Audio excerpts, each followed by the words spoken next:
Meus amigos, uma boa noite a todos. Está entrando no ar mais uma edição do programa Assunto Cidade, programa que aqui com você todas as noites debate alguns dos principais assuntos de Guarujá e também do distrito de Vicente Carvalho. Toda noite recebemos um convidado especial, uma pessoa de destaque na sua área de atuação, que nos ajuda a desenvolver os temas aqui propostos. E hoje nós temos a honra de receber aqui no programa Assunto Cidade o professor João Leonardo Melli. Ele que é mestre em Direito Ambiental e dá aula professor aqui na UNAERP, Universidade da Associação de Ensino de Ribeirão Preto. Aqui eu dou uma boa noite, professor João Leonardo Melli. Prazer pela sua presença, um espaço para o senhor dar uma boa noite para o telespectador. Eu que agradeço o gentil convite de estar aqui com todos e cumprimentamos todos os telespectadores e vamos tratar um pouco dos nossos assuntos. Certo. Bom, professor, antes de aproveitar e abusar dos seus conhecimentos ambientais e conversar um pouco sobre esse tema tão fascinante, principalmente voltados aqui para o município de Guarujá, essa ilha de Santo Amaro que é tão rica em problemas e em diversidades, né? Eu gostaria que o senhor falasse um pouco do Instituto de Segurança Socioambiental, o instituto que o senhor preside e que vem desenvolvendo algumas atividades no município já.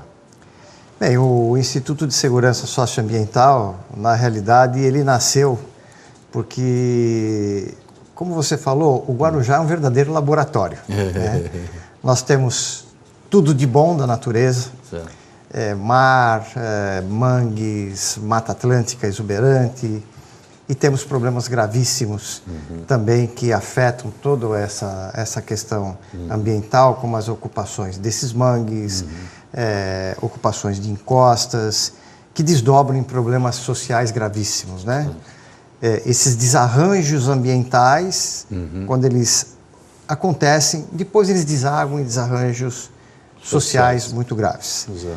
Então, esse instituto, desde 2008, nós trabalhávamos com dois projetos. Um projeto buscando uma revitalização socioambiental da região da Enseada e depois, em 2009, começamos a trabalhar num projeto de conservação da Serra do Guararu. Na realidade, o que a gente percebe? Que a região, por exemplo, da Enseada é um desses laboratórios que tem problemas sociais muito graves decorrentes de ocupação ambiental com áreas de risco. Exato. E na Serra do Guararu, o contrário.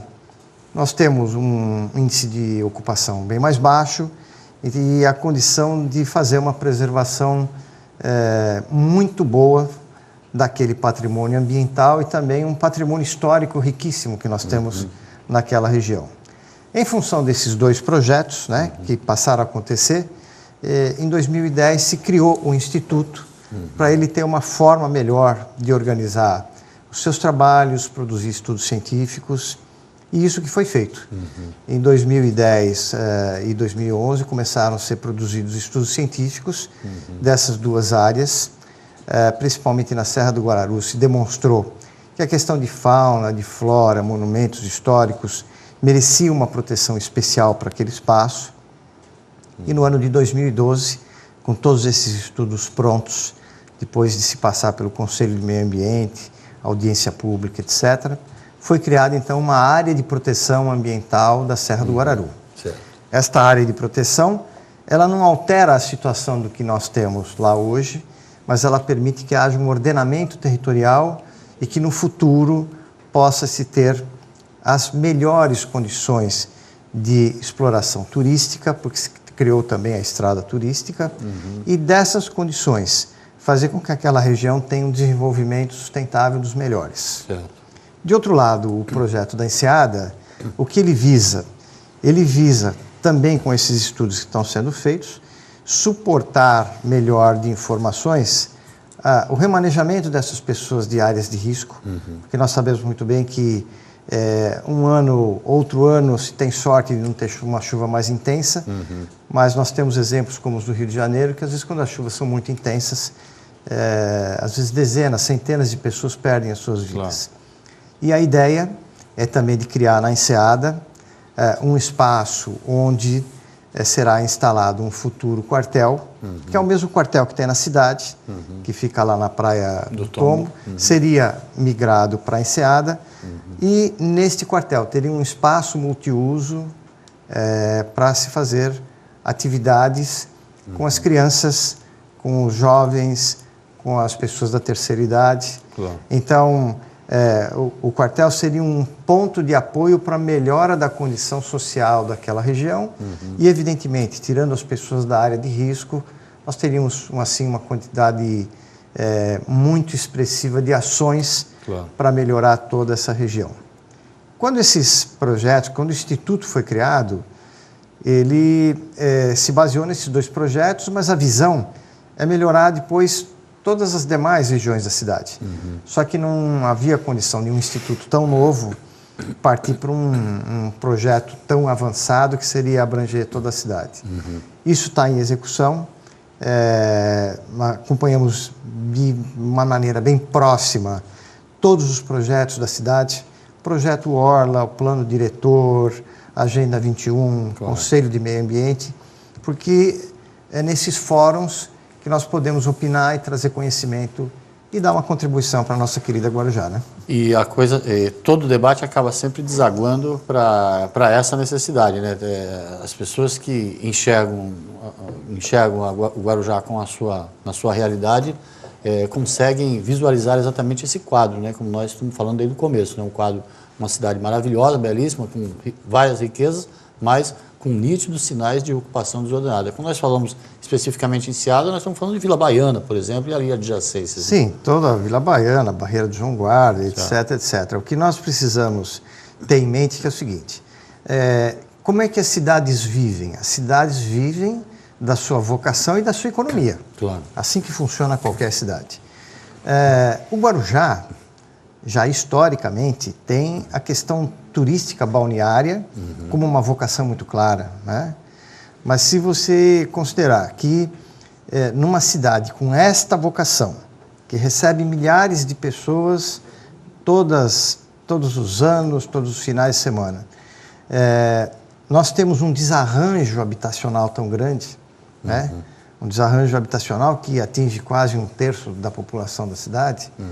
Evidentemente, esse desarranjo habitacional, que cria um desarranjo social muito forte, uma acomodação criminal muito forte, faz com que a cidade seja penalizada naquilo que ela tem a sua maior vocação, que é o turismo balneário. Exato.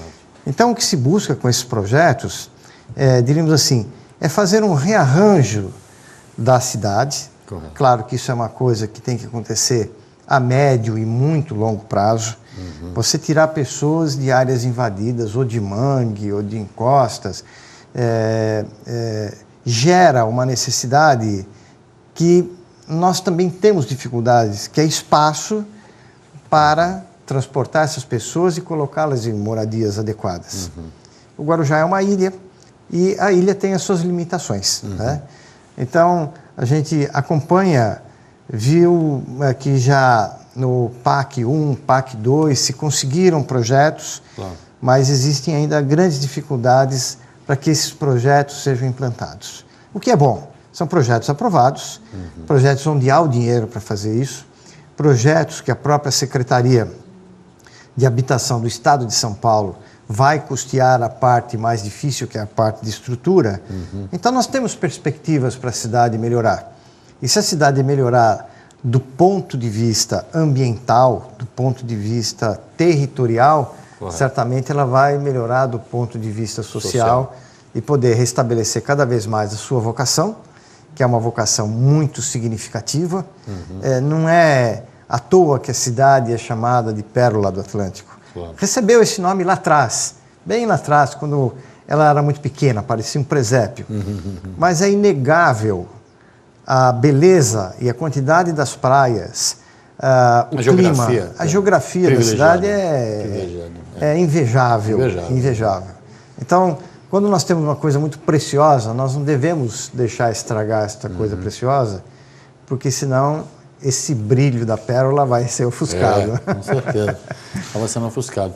E esses problemas sociais, logicamente, frutos dessa ocupação desordenada, acabam se refletindo principalmente na segurança, né, como o senhor está explicando. E, logicamente, refletindo na segurança e produzindo essas manchetes desagradáveis aí, como o senhor disse, né, atingindo o Guarujá justamente num dos seus maiores potenciais econômicos, que é o turismo, né. Então, e com a chegada do verão é preocupante, é um tema preocupante e bom saber, pelo menos, que há há estudos e há projetos em andamento, pelo menos, para amenizar esse drama, né? Nós temos que ter, assim, uma visão muito clara, Claro. que a questão de segurança hoje, seja pelos diferentes motivos, o arranjo legal, a forma como estão compostas as ações, as estruturas policiais, nós temos hoje um problema de segurança no Brasil que é terrível.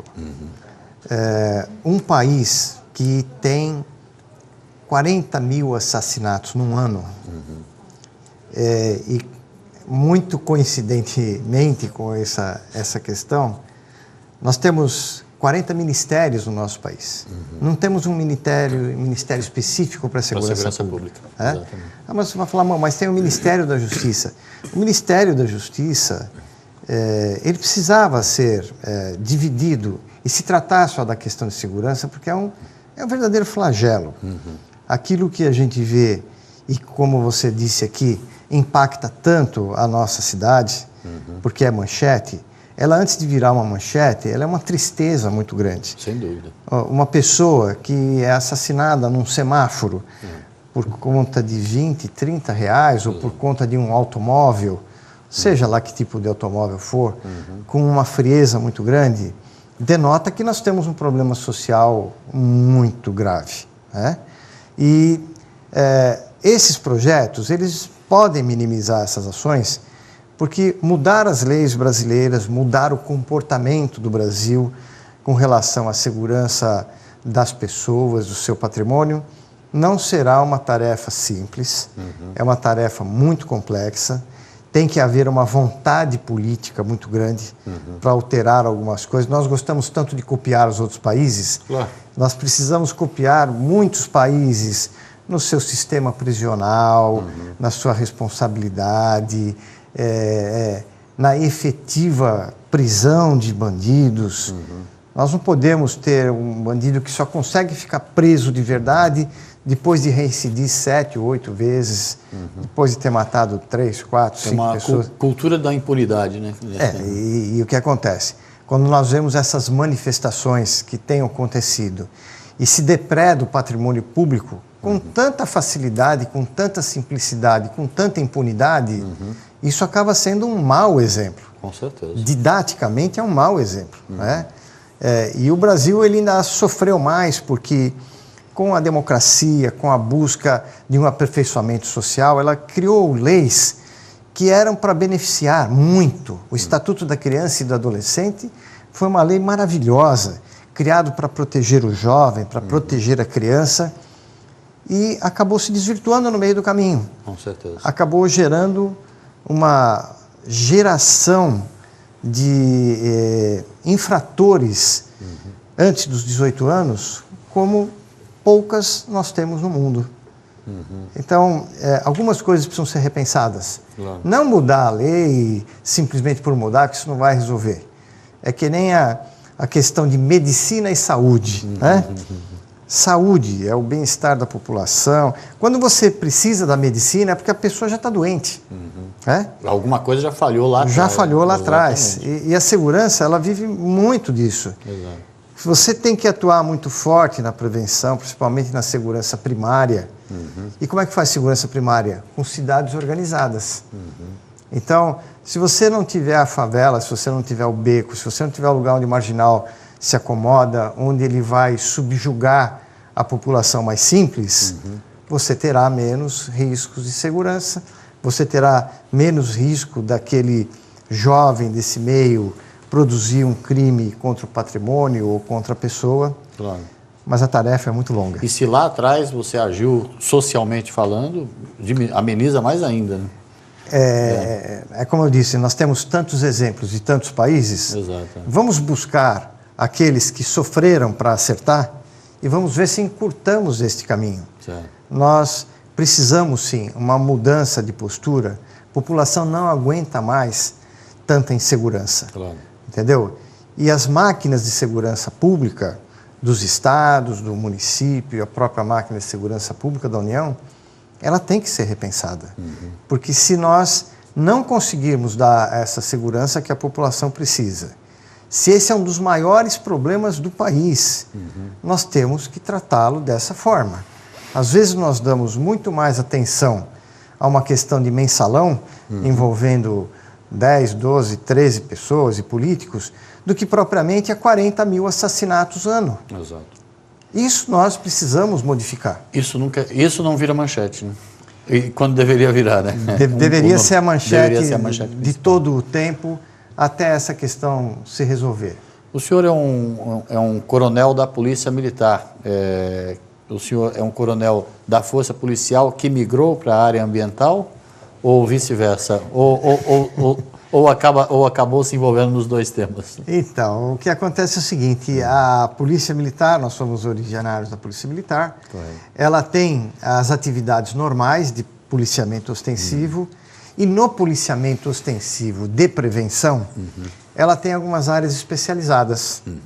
Dentre as áreas especializadas, a Polícia de Meio Ambiente. Certo. E, curiosamente, a Polícia de Meio Ambiente, ou a antiga Polícia Florestal, ela é a polícia mais antiga das Américas. Olha só. Ela foi criada em 1949.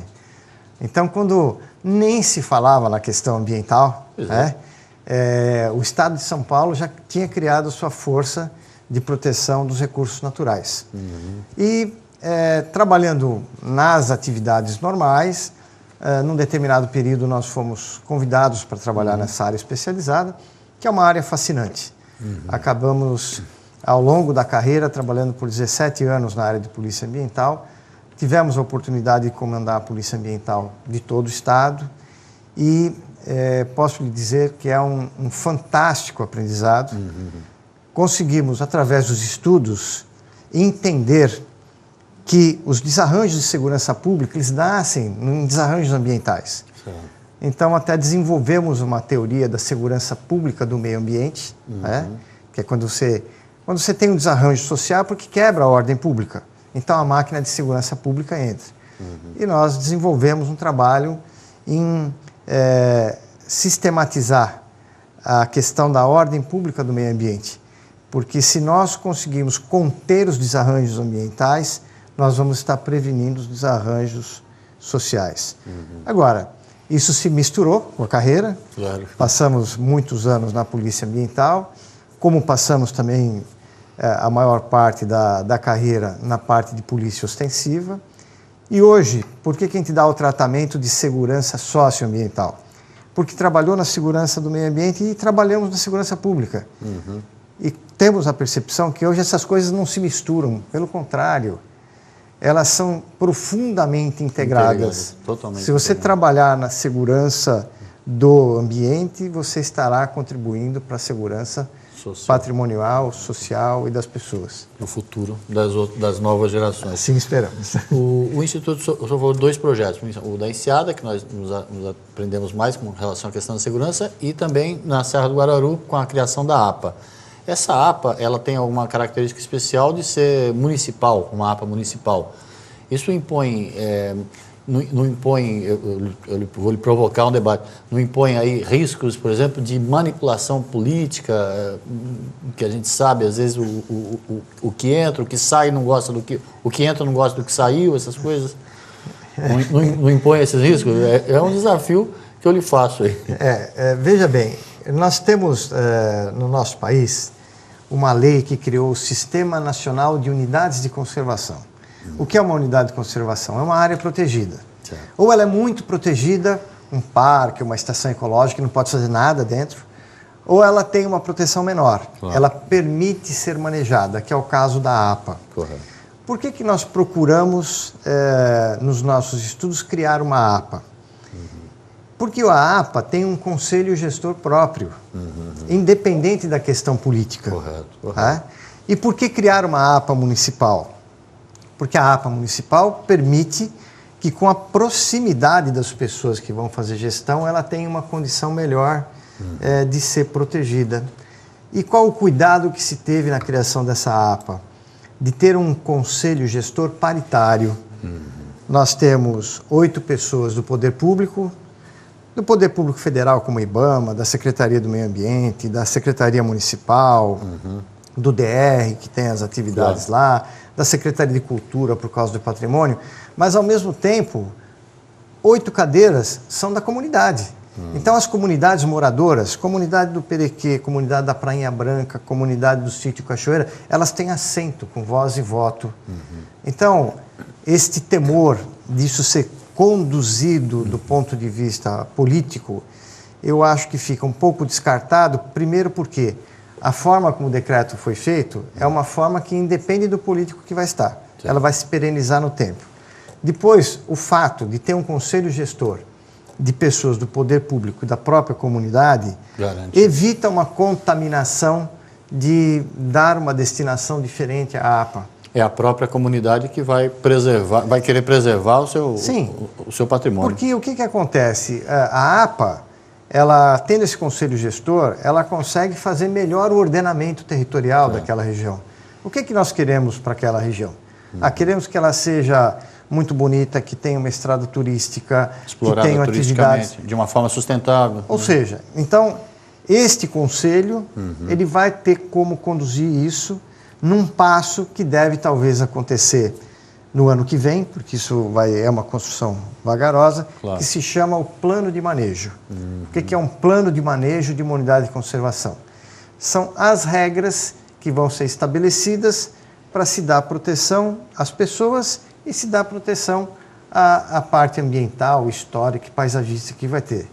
Então, nós não temos nenhum temor, independente de quem tiver no momento político da cidade, de que possa ser modificado o fim que se destinou, até porque o decreto é um decreto bem claro, bem sóbrio, muito bem estudado, e acreditamos que muito em breve nós vamos poder ter naquela região uma pequena pérola dentro da pérola do Atlântico. E como o senhor disse, com a participação de representantes da comunidade e representantes de comunidades simples, como o próprio do Perequê, né, garantindo aí uma participação efetiva aí de toda a população ali da região, não só, por exemplo, de condomínios, essas coisas, né? O que se buscou foi exatamente dar paritariamente a possibilidade de todos que estão lá dentro ajudar no bom desenvolvimento. Todos os atores envolvidos na questão. O programa Assunto Cidade faz um pequeno intervalo, voltamos já com mais um pouco dessa entrevista fantástica aqui com o professor João Leonardo Melli, mestre em Direito Ambiental. Fique conosco, voltamos já.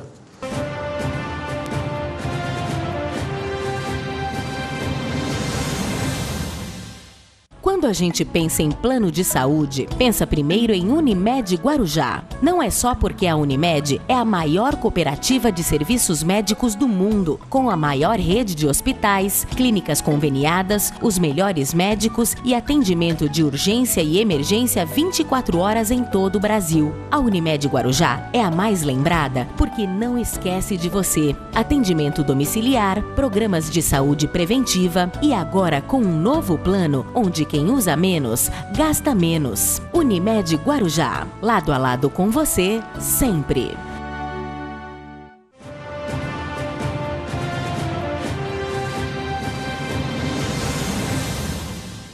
Bem, amigos, voltamos para mais um bloco do programa Assunto Cidade. Hoje entrevistando o professor João Leonardo Melli, ele que é professor aqui da UNAERP e mestre em Direito Ambiental, presidente do Instituto de Segurança Socioambiental, que vem desenvolvendo no município de Guarujá alguns projetos na área de segurança e área ambiental. O professor explicou no primeiro bloco que há duas diretrizes do Instituto que vêm sendo desenvolvidas. Uma na região da Enseada, onde a questão da segurança é a prioridade dos estudos, de todos os estudos, por conta, logicamente, todo mundo sabe, da ocupação desordenada do bairro da Enseada, que provoca índices alarmantes e preocupantes na área de segurança pública. E o outro projeto, voltado para a Serra do Guararu, que culminou recentemente, há um ano atrás, com a criação de uma área de proteção ambiental, que tem uma gestão municipal, uma gestão local. O professor explicou que essa gestão local é paritária, ela é formada por 8 membros do poder público,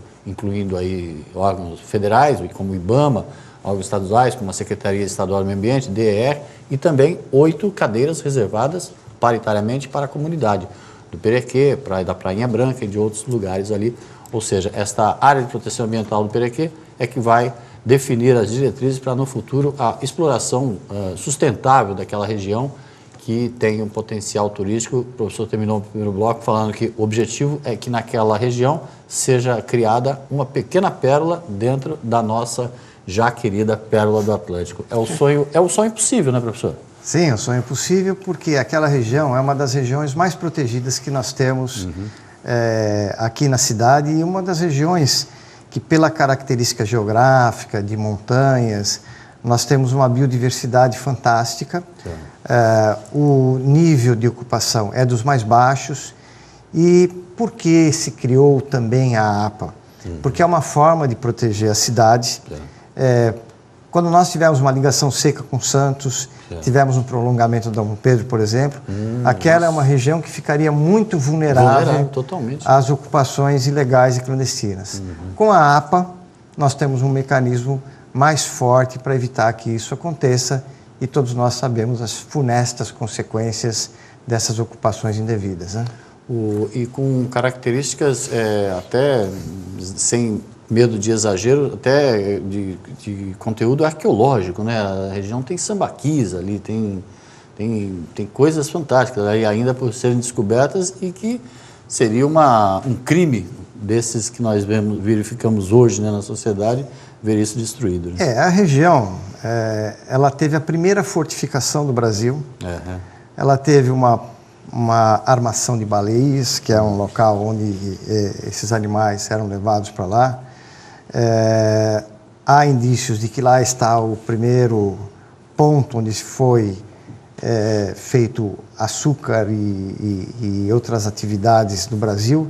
Então, em qualquer país da Europa ou de outros lugares, você paga uma fortuna para visitar um monumento desse, uma história dessa. E nós precisamos restabelecer essas coisas, permitir que as pessoas compareçam, seja do Brasil ou de outros países, façam observação de plantas, de animais. Nós temos um potencial ali riquíssimo, e agora com um mecanismo de proteção. Como é que funciona esse processo? Agora esse processo funciona em ver quais essas atividades são compatíveis com aquela região, e que a gente possa também gerar emprego e renda para as pessoas do próprio local. Claro, principalmente isso, né? O Brasil cuida mal das suas diversidades, professor? Olha, um país que ainda desmata a floresta amazônica, incendeia essa floresta para plantar capim e colocar bois no lugar, nós não podemos dizer que trata bem a sua diversidade, né? Nós temos aí cerca de 130 milhões de hectares de terras que já foram desmatadas, e nós continuamos fazendo desmatamentos clandestinos, principalmente na região da Amazônia, incendiando os lugares. Para que você tenha uma ideia, nós temos o maior rebanho bovino do planeta. Nós criamos um boi em mais ou menos 10 mil metros quadrados. É o tamanho de um campo de futebol. É uma judiação com o boi, né? Pastando. O Japão, nesse mesmo espaço, cria 100 bois. E a carne desse boi é muito mais cara.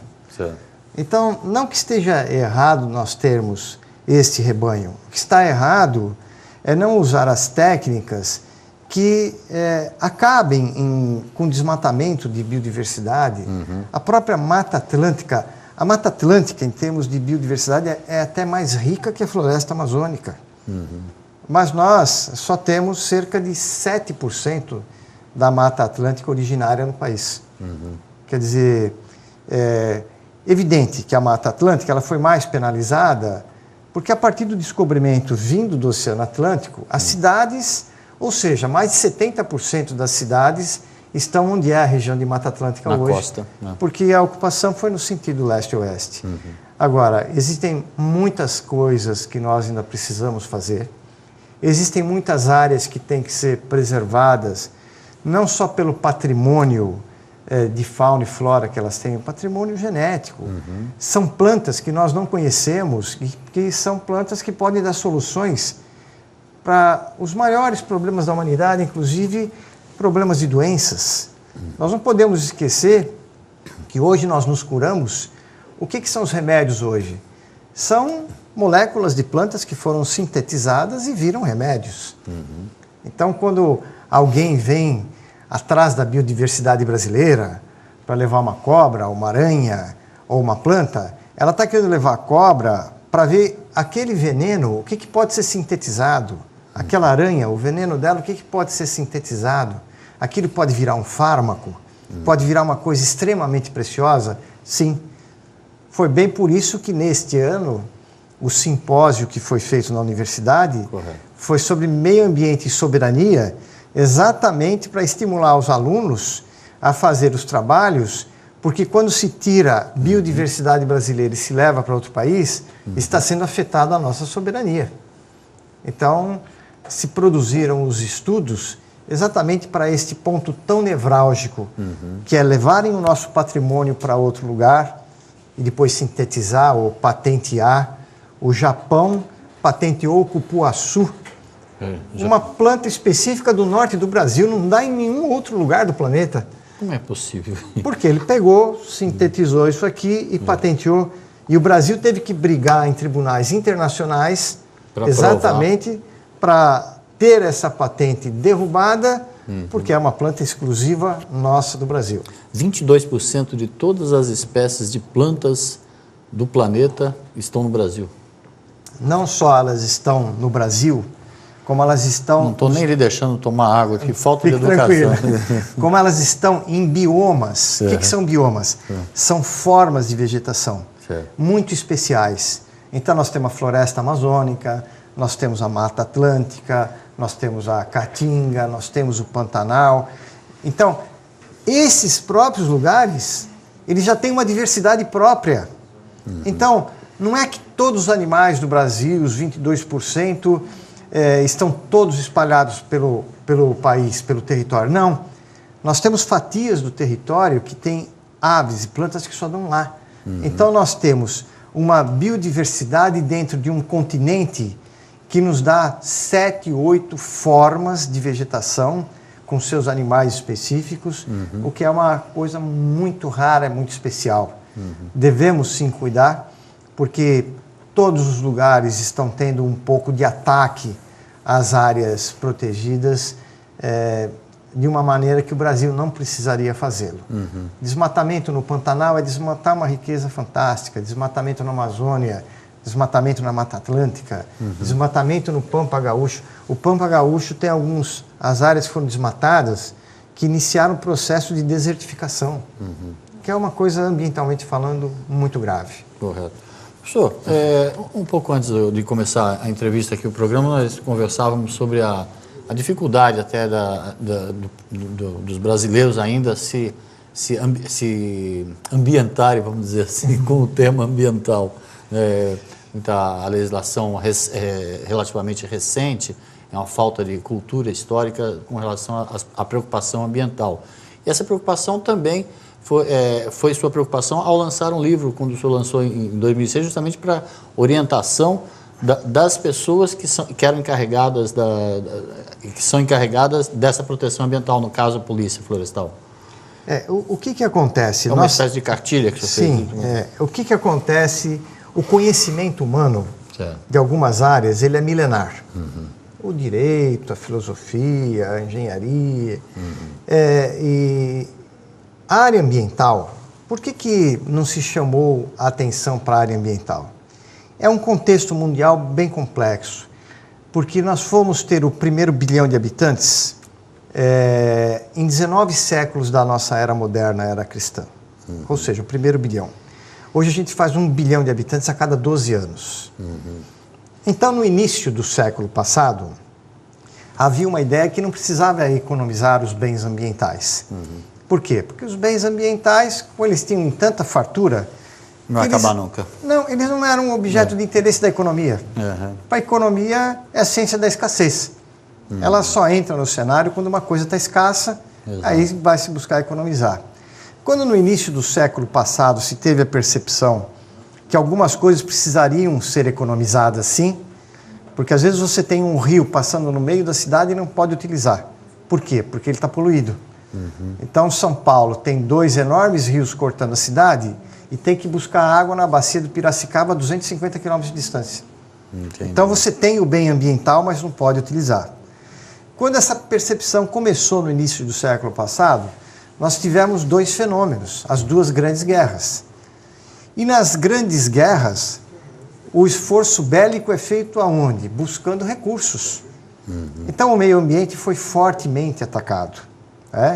Só que as guerras, por outro lado, elas trazem muito conhecimento, muita tecnologia desenvolvida, e a partir dos anos 50, essa tecnologia desenvolvida foi exacerbando o consumo de uma maneira brutal. Os cientistas perceberam que já com 3 bilhões de habitantes e consumindo daquele jeito, nós teríamos problemas para o planeta suportar isso aqui. Aí entra em cena começar a se dar atenção ao meio ambiente. Certo. A primeira reunião mundial que aconteceu para chamar a questão das questões ambientais aconteceu na década de 70, mais precisamente em 1972, em Estocolmo, na Suécia, e a partir dali o mundo começou a ter uma percepção que precisaria mudar as coisas. A partir dali começaram a mudar as legislações e a partir dali nós também já estávamos com uma aceleração extremamente forte na questão do crescimento populacional. Cada ser humano que nasce precisa de recursos para viver e produz, em contrapartida, cerca de 1 quilo de lixo por dia. Aí que nasceu a palavra sustentabilidade. Sustentabilidade. A sustentabilidade, o que ela busca? Ela busca a compatibilização de um tripé, que é o ser humano, o social, o ambiente e o econômico. Correto. Porque essas 3 peças é que movem a sociedade mundial. Claro. E sem elas, se você deixar qualquer uma delas fora desse contexto, vai haver uma penalização daquele lado. Então, o que aconteceu? Nós passamos a ter, então, num período da história muito pequeno, de 30 a 40 anos, uma carga de legislações muito grande, processos de degradação em curso. A gente usa muito a expressão, os ambientalistas usam muito a expressão, ter que trocar o pneu do carro com o carro andando. Ou seja, nós não podemos parar o planeta e nem a vida para refazer essas coisas. Nós temos que fazer com o planeta andando. E o que se ressentia muito na fiscalização de meio ambiente? Que quem vinha para a fiscalização do meio ambiente normalmente demorava 5, 6 anos para entender o funcionamento dos diplomas internacionais, dos nacionais, como aplicava a lei. E esse livro que foi escrito é um livro facilitador, para pegar um leigo, ele lê o livro, metade dele conta essa história de como houve essa transformação, e a parte final dele tem um manual de fiscalização. Ou seja, como ele identifica uma infração, o que ele tem que fazer, como se monta uma patrulha. Então, a ideia foi de ser um instrumento facilitador, porque a legislação ambiental, para quem está começando a militar, ela é muito complexa, extremamente complexa, porém muito necessária. E oferecendo uma atuação também mais humanizada para o agente também com relação a esse tema, né, professor? Eu queria concluir assim o programa. Todas essas análises que o Instituto de Segurança Socioambiental fez, traçou um raio-x assim para lá de completo sobre o município de Guarujá.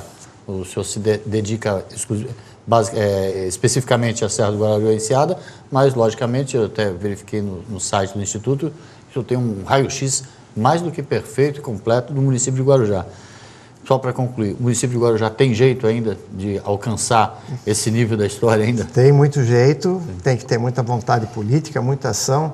Inclusive, o Instituto tem uma parceria com a universidade, uma parceria técnica.